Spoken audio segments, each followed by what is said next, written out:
یہ ہے اہل کتاب سے جھگڑا نہ کرو، پہلا حصہ ہے اس آیت کا، مگر ایسے طریقے سے جو نہایت اچھا ہو طریقہ وہ اپناؤ جس سے جھگڑا نہ ہو، اور ہاں آگے پھر شرط ہے جو ان میں سے بے انصافی کریں، اگر کوئی حد سے باہر جائے اس کے ساتھ اسی طرح مجادلہ کرو اور کہہ دو کہ جو کتاب ہم پر اتری اور جو کتابیں تم پر اتری ہیں ہم سب پر ایمان رکھتے ہیں، تمہاری کتابیں اور ہماری کتاب ہم ایمان رکھتے ہیں، ہمارا اور تمہارا معبود ایک ہی ہے اور ہم اسی کے فرما بردار ہیں، تمہارا معبود ہمارا معبود ایک ہی ہے، ہم اسی کے فرما بردار ہیں۔ اگر وہ ایک ہی ہے تو پہلی 3 کتب اس کو کس طرح سے بیان کرتی ہیں؟ کیا تعلیم اس معبود کے بارے میں دیگر کتب میں پائی جاتی ہے؟ اہل کتاب سے جھگڑا نہ کرو، اس معبود کے بارے میں جاننے کی کوشش کرو، ڈھونڈو کیا تعلیم پہلے پائی جاتی ہے، اور اس تعلیم کی روشنی میں دیکھو کہ کیا خدا کی ذات بدل سکتی ہے، کیا خدا کا کلام بدل سکتا ہے، کیا خدا کی باتیں بدل سکتی ہیں؟ اگر بدل سکتی ہیں تو پھر تو ضرور ہے کہ آپ کہیے کہ بدلا جا سکتا ہے خدا کا کلام، اس کی ذات، اس کی باتیں، اور اگر بدلی نہیں جا سکتی تو پھر سورہ النساء 82 غور کرو، جھگڑا نہ کرو۔ لیکن اس کے بعد ایک اور حالت آتی ہے جہاں پر ضرور ہے کہ ہماری نگاہ جانی چاہیے، یہ ہم پڑھ لیتے ہیں، یہ خاص خبرداری اور آگاہی اور پرکھ ہے۔ اور خدا نے تم کو پیدا کیا، پھر وہی تم کو موت دیتا ہے، اور تم میں سے بعض ایسے ہوتے ہیں کہ نہایت خراب عمر کو پہنچ جاتے ہیں، بہت کچھ جاننے کے بعد ہر چیز سے بے علم ہو جاتے ہیں۔ بے شک خدا تعالیٰ سب کچھ جاننے والا اور قدرت والا ہے۔ یہاں پر نشاندہی کی گئی ہے کہ ہم انسان پرکھ کریں۔ یہاں پر کہا گیا ہے بعض ایسے ہوتے ہیں کہ نہایت خراب عمر کو پہنچ جاتے ہیں۔ بہت سے مفسرین نے جب اس کی تفسیر کی ہے تو وہ اس کو تشبیہ دیتے ہیں کہ یہ بڑھاپے کی عمر ہے، جب انسان بھولنا شروع کر دیتا ہے۔ لیکن یہی نکتہ نہیں ہے، اس کے ساتھ بہت سے مفسرین ہیں جنہوں نے اس پر اور زیادہ روشنی ڈالی ہے۔ وہ کہتے ہیں کہ اس سے مراد یہ بھی ہے کہ کوئی شخص سمجھنے کے لیے تیار ہی نہ ہو، ایسا شخص، ایسی عمر جب وہ سمجھنے کے لیے تیار ہی نہ ہو، اس کو باتیں بتائی جائیں اور وہ پھر بھول جائے۔ ایسی عمر، ایسی حالت کی نشاندہی کی گئی ہے کہ جو تعلیمات پہنچائی گئی ہیں ان کو سمجھنے کے لیے تیار نہ ہو، اگر سمجھائی جائیں تو فوراً بھلا دیا جائے۔ ایسی عمر میں، ایسی حالت میں جو لوگ ہیں ان کے لیے آج یہ واضح رہنمائی اور خبرداری ہے۔ سورہ النساء 82 غور کرو، غور و خوض کرو، دھیان کرو، ڈھونڈو، پرکھو، پڑھو، تاکہ تم پر تصویر واضح ہو جائے۔ اور اگلی آیت جو آپ کے سامنے رکھنا چاہتا ہوں وہ ہے یشوع کی کتاب ہے، یہ توریت کی آخری کتاب ہے، اور یہاں پر لکھا ہے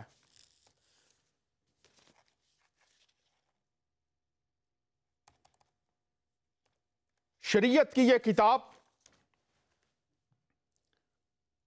شریعت کی یہ کتاب تیرے منہ سے نہ ہٹے، بلکہ تجھے دن اور رات اسی کا دھیان ہو، تاکہ جو کچھ اس میں لکھا ہے اس پر تو احتیاط کر کے عمل کر سکے، کیونکہ تب ہی تجھے اقبال مندی کی راہ نصیب ہوگی اور تو خوب کامیاب ہوگا۔ اب خدا کا براہ راست کلام ہے خدا کے بندے جاشوا کے ساتھ، جو ایک رہنما تھا جس کو رہنمائی کرنی تھی، جو خدا کا پیرو تھا، اور یہ آیت ہم انسانوں تک پہنچانے کا مقصد یہ ہے کہ خدا کا دل جو وہ انسانوں کے لیے چاہتا ہے اس میں واضح رہنمائی فرمائی گئی ہے کہ جو باتیں میں نے تم تک پہنچائی ہیں تمہارے منہ سے نہ ہٹے. اس سے مراد یہ ہے کہ تم جو بات کرو، تمہاری جو سوچ ہو، تمہارا جو عمل ہو، وہ خدا کے کلام کی حدوں سے باہر نہیں ہونا چاہیے. اس سے انحراف نہ کیا جائے، تیرے منہ سے نہ ہٹے. ہر ایک بات میں یہی حکم، یہی بات مقدم ٹھہرے.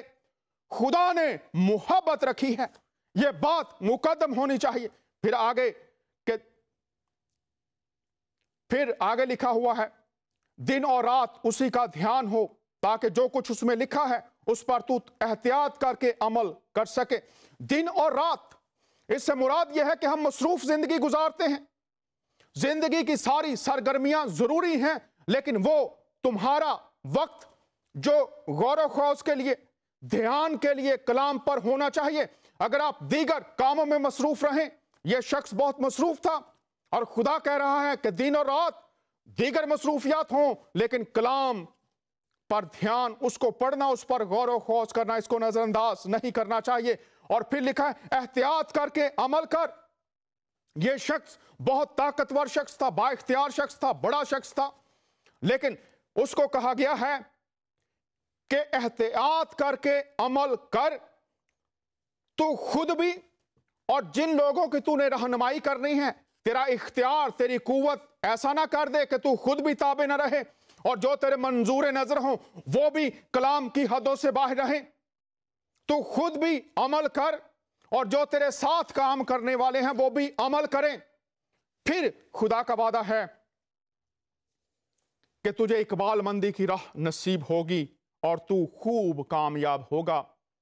اقبال مندی اور کامیابی خدا کے دل کی خواہش ہے، اور اس کی راہ، آپ کی قابلیتیں، آپ کے سکلز، آپ کی ٹریننگز سب بڑی اچھی ہیں. چاہے 5 PhDs بھی کی ہوں، بہت اچھی ہیں، لیکن اگر خدا کی اس اقبال مندی اور کامیابی کی راہ، وہ خدا کا کلام، اس کی اہمیت، اس کا اطلاق ہے. خدا کریں کہ ان تعلیمات کی روشنی میں ہم سب انسان سیکھیں اقبال مندی جو خدا کی طرف سے ہے، اور کامیابی جو خدا کی طرف سے ہے وہ ہماری زندگیوں کا حصہ بن سکے. سیکھنے کے سلسلے میں ہی ہم نے کچھ سوالات تھے، ان پر بات کر رہے ہیں. ہمارے ساتھ ایک کالر ہیں، ان سے بات کرتے ہیں، پھر میں اپنے مہمان کو متعارف کرواؤں گا اور ہم بات کو آگے بڑھائیں گے. جی براہ راست شو فضل ربی میں خوش آمدید کہتے ہیں. بات کیجیے، آپ آن ایئر ہیں. جی سر، السلام علیکم سر. جی آپ کی بھی سلامتی ہو، بات کیجیے. سر میرا کوشچن یہ ہے آج کہ مسیحیت میں جب انسان مر جاتا ہے تو اس کے بارے میں کیا ہے کہ اس کی روح کہاں جاتی ہے، کیا ہے اس کے بارے میں مسیحیت تعلیم دیتی؟ مرنے کے بعد روح کہاں جاتی ہے اور انسان کے ساتھ کیا ہوتا ہے؟ جی ٹھیک ہے، تو مہربانی آپ اس بات پر روشنی ڈالیں. جی اس پر روشنی ڈالتے ہیں. پہلے آپ بتائیے آپ کی جو تعلیم ہے وہ کیا کہتی ہے، آپ کا کیا ایمان ہے اس کے بارے میں، آپ کیا سمجھیں آج تک؟ آپ کی تعلیم جس بھی مذہب کی آپ پیروی کرتے ہیں اس میں کیا ہے؟ اسلام سر، اسلام، میں مسلمان ہوں. جی جی. اور میرا یہ ماننا ہے کہ موت کے بعد انسان کا ایک برزخ کا ایک نئی کائنات کھلتی ہے جس میں وہ جاتا ہے. میں جاننا چاہ رہا ہوں کہ مسیحیت میں کیا ہے موت کے بعد. پہلی بات تو آپ یہ بتائیے کہ یہ آپ نے لفظ استعمال کیا برزخ میں جاتا ہے انسان، اس کے بارے میں آپ کو کہاں سے یہ ملی تعلیم کہ برزخ میں جاتا ہے؟ آپ کا جو عقیدہ ہے کہاں سے، اس کی بنیاد کہاں پر ہے؟ سر اس میں اسلام میں یہی بتایا گیا ہے کہ انسان موت کے بعد دنیا سے دوسری دنیا میں جو منتقل ہوتا ہے تو اس جو دوسری دنیا ہے اسے برزخ، مقام برزخ کہتے ہیں، جہاں انسان قیامت کے دن تک رہتا ہے. ٹھیک ہے، تو اس کی کوئی بنیاد میں نے عرض کیا کوئی قرآن کی آیت ہے اس کے لیے یا کوئی حدیث ہے تاکہ پتہ چل سکے کہ آپ یہ بات آپ کو ملی کہاں سے، پھر اس پر بھی بات کریں. سر میں ابھی اس پہ، میں اسٹوڈنٹ ہی ہوں، مطلب دونوں کتابوں کا، تو میں ابھی اس پہ میں نے لیکچرز ہی سنے ہیں، تو مجھے بھی اتھینٹسٹی 100% نہیں ہے، اسی لیے میں آپ سے ذرا جاننا چاہ رہا ہوں پھر میں دیکھوں گا کہ دونوں کا کمپیریزن کرنا چاہ رہا ہوں کہ بہت شکریہ. نصیحت کیا آپ کہتی ہے. یہ کہہ رہے ہیں کہ آپ نے لیکچر سنے ہیں لیکن کسی نے بھی آپ کو اس بات کی کوئی بنیاد، کتابیں الہامی جو ہیں، کتب الہامی ہمارے پاس ہیں، ان میں سے کوئی آپ کو اس کی بنیاد کوئی نہیں بتائے گی جتنے لیکچر آپ نے سنے ہیں. جی تو آپ سر. یہ کہہ رہے ہیں. جی سر. بہت شکریہ. تو پھر ہم اس بات کو آج کھولتے ہیں آپ کے سامنے. مہربانی سر. بہت شکریہ. متعارف کروانا چاہتا ہوں پروفیسر اصغر علی صاحب، بڑے احترام کے ساتھ. اصغر بھائی کیسے ہیں آپ؟ خدا کے فضل و کرم سے خیریت سے ہیں، اور بڑی بڑی شکریہ ہے جناب، خاص طور سے ایسے صاحبان کے لیے جو بڑے پریکٹیکل سوال کرتے ہیں. جی بالکل، میں شکر گزار ہوں. لیکن یہ لمحہ فکریہ بھی ہے کہ وہ اس نوجوان نے لیکچر سنے ہیں برزخ کے بارے میں، لیکن اس کی بنیاد توریت، زبور، انجیل یا قرآن کی کن آیات پر ہے، اس کے بارے میں انہوں نے کہا کہ کوئی انہیں پتہ نہیں ہے. تو چونکہ آپ دونوں اطراف کے جو علم الہی کے مختلف موضوعات ہیں، آپ ان پر دسترس رکھتے ہیں، تو میری درخواست ہوگی کہ موت کے بعد برزخ ہے، اگر ہے تو کیوں ہے، اور کس نے کہا یہ ہے، کس فرشتے نے یہ رویل کیا، کس الہام سے یہ بات آئی، آج اس کو کیسے سمجھا جائے. تو یہاں سے آغاز کیجیے. جی میں اس کا بیک گراؤنڈ تھوڑا بتا دوں. اب آپ پڑھیں گے سورہ المریم، سورہ 19 آیت نمبر 70 اور 71 میں، تو وہاں پر لکھا ہے کہ تمہارے رب نے یہ طے کر دیا ہے المقضیہ، کہ تم میں سے ہر ایک اس جہنم سے گزرے گا. اور اس کے اوپر علماؤں کے بارے میں خاص طور سے آپ پڑھیں گے، الرازی ہیں اور تفسیر ابن کثیر ہیں، ابن عباس ہے، جلالین ہیں. یہ تمام لوگ کیا کہتے ہیں کہ ہر ایک انسان جب وہ مسلمان جب مرے گا تو وہ جہنم میں جائے گا، اور قیامت کے دن تک وہ وہاں پہ رہے گا. اور ایک یہ ہے کہ قیامت کے دن جب خدا اس سے خوش ہوگا تو کچھ لوگ اس میں سے بجلی کی طرح تیزی سے نکلیں گے، کچھ لوگ گھوڑے کے سامان وہاں سے تیزی سے نکلیں گے، کچھ لوگ پیدل چلنے والوں کی سامان، اور کچھ لوگ چیٹیوں کے مانند سلولی نکلیں گے. اب اس کے اوپر ایک جو دوسرا ذکر ہے وہ ہے صراط پول کے بارے میں. آپ کو معلوم ہے کہ جب لوگوں کا انصاف ہوگا تو آپ کو معلوم ہے کہ جنت اور جہنم کے بیچ میں ایک پول ہوگا، اور وہ پول جو ہوگا یہ سر کا جو ہمارا بال ہے، اس بال کا 7 حصہ میں سے ایک حصہ ہوگا، اتنا باریک اور پتلا ہوگا.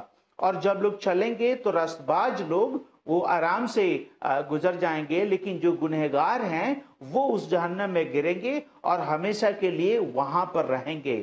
اب یہ جو لفظ مقضیہ ہے قرآن میں 2 جگہ آتا ہے سیم سورہ میں. سورہ مریم آیت نمبر 21 میں ہے کہ اے مریم میں تجھے بڑے خوشی کی خبر سناتا ہوں، تجھے ایک پاکیزہ بیٹا ہوگا، یعنی حضرت مسیح، اور اسے خدا دنیا کے لیے رحمت مقرر کیا ہے.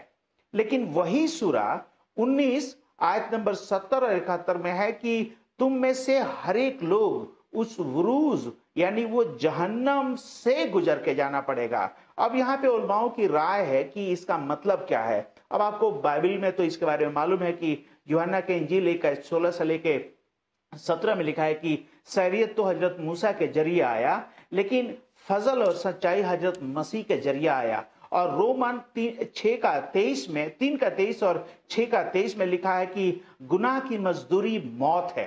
ہر ایک انسان جو گناہ کرے وہ موت کے لقمہ بن جائے گا. لیکن رومن 3:26 میں لکھا ہے 23 سے لے کے 26 میں، مگر خداوند کا فضل و کرم حضرت مسیح میں ہمیشہ کی زندگی ہے. اب یہ ذکر کہیں نہ کہیں ہمیں قرآن میں ملتا ہے کہ ہر ایک انسان جب مرے تو جہنم میں جانا پڑے گا. لیکن قرآن کے مطابق سورہ مریم سیم آیت نمبر 21 میں حضرت مسیح کو خدا نے رحمت مقرر کیا. اب اس سے مراد کیا ہے؟ آپ ہمیں معلوم ہے کہ حضرت عیسیٰ کا نام کا مطلب ہے کہ وہ جو گناہوں سے بچاتا ہے. اور مجھے اگر وقت دیں گے تو میں ڈکشنری دکھا دوں گا کہ فیروز اللغات صاحب جب عیسیٰ اس کے اوپر لکھتے ہیں تو کہتے ہیں کہ عیسیٰ لفظ عبرانی سے آیا جس کا مطلب ہے وہ جو گناہوں سے بچاتا ہے. اب میں تھوڑا سا اس کا یہودی مذہب کی طرف جاؤں اور تب میں مسیحیت کی طرف آتا ہوں. آپ کو معلوم ہے کہ لوکا کے انجیل